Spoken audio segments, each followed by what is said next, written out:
Plušenka, obhajcu titulu majstra Európy z vanejšieho šampionátu vo Viedni. Predtým bol dva razy strieborný v 98. aj v 99. Žije a trénuje v Sankt Peterburgu. Vedie ho tréner Alexej Mišin, od ktorého doslova utiekol Alexej Jagudin. A Plušenko si vybral pre svoj krátky program Bolero.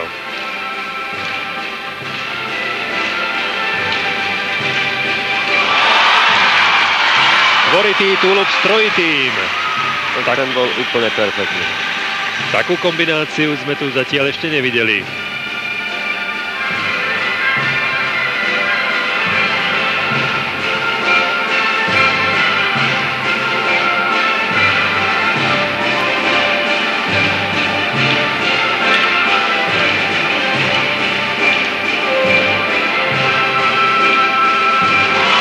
Trojitý Axel.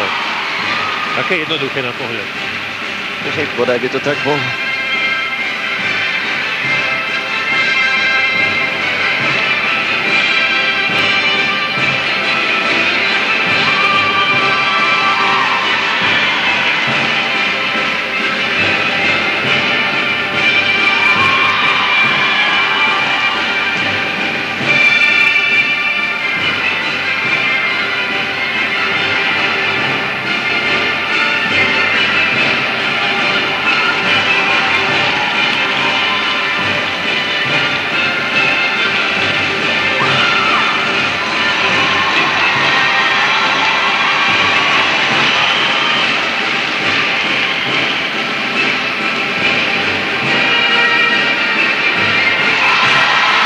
Vynikajúco aj trojitý Luc.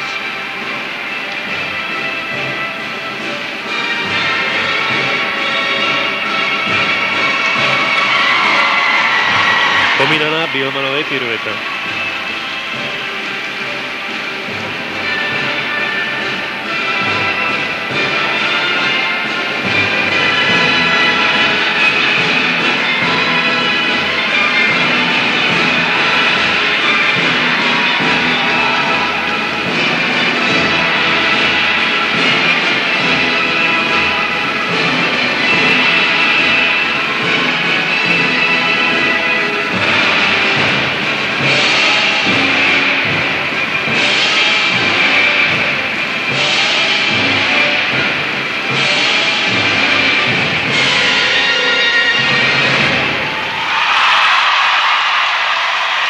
Tomu programu sa veľa nedá vytknúť. Diváci na štadióne stávajú a trúfam si povedať, že sme videli vrcholný výkon dnešného večera v krátkom programe. Evgenij Plušenko, určite si to ešte pozrieme aj v povolených záberoch. Teraz ďakuje divákom aj za kvetiny, ktoré dopadajú na ľadovú plochu, aj za ovácie. Tuto máme štvoritý odpichnutý Rydberger. A hneď za tým, ako by to bolo úplne samozrejme, trojitý. Mne sa však veľmi páčil aj ten trojitý Axel, ako keby v ňom nehrali nervy žiadnu rolu. No tak po takej kombinácii ja myslím, že tie nervy už rolu hrať nemuseli.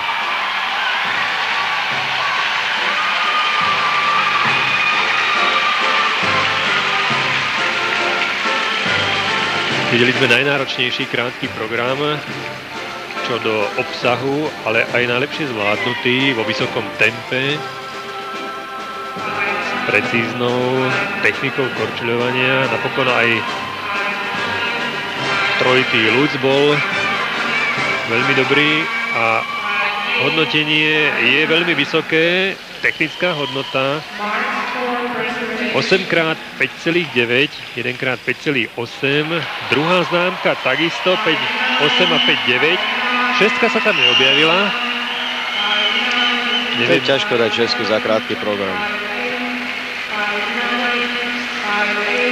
Nie je to pravidlo, je to skôr zriedkavosť, ale aj to sa stáva občas.